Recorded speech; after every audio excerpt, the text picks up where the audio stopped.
मैं दिव्या सुनीता मिश्रा बहुत प्यारा सा बेटी विवाह गीत आप लोग को सुनाने जा रही हूँ। कैसा लगेगा कमेंट में आप लोग जरूर बताना। चैनल पे नए हैं तो प्लीज़ सब्सक्राइब शेयर और लाइक करना।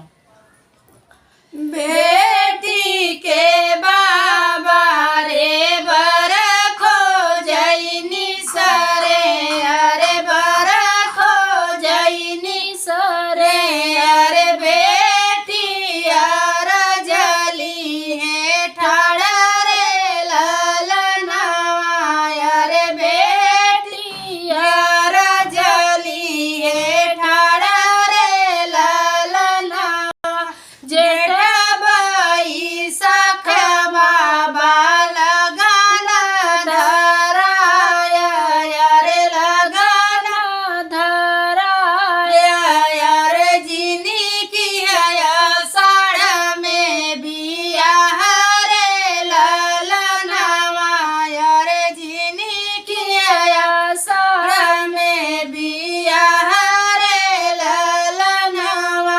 सावन का महीनावा हो हम के सतई यारे, हम के सतई यारे, कैसे रबैया अपने ससुर रे ललनवा, यारे कैसे रबैया अपने ससुर रे ललनवा।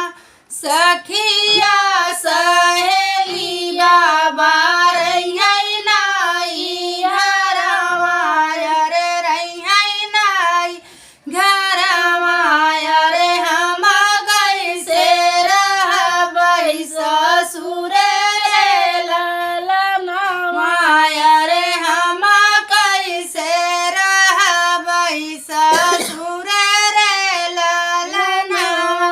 एतानी बचन सुने बाबा हो कवने राम, बाबा हो कवने राम।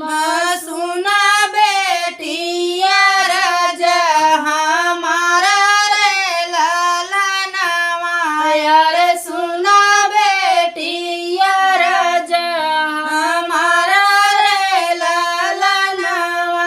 चढ़तई सावनवा बेटी तोहा के बोलऊ बैया रे, तोहा के बोलऊ बैया रे। सखी संगे सावन बितायु रे ललनवा, अरे सखी संगे सावन बितायु रे ललनवा। कैसा लगेगा कमेंट में आप लोग जरूर बताना।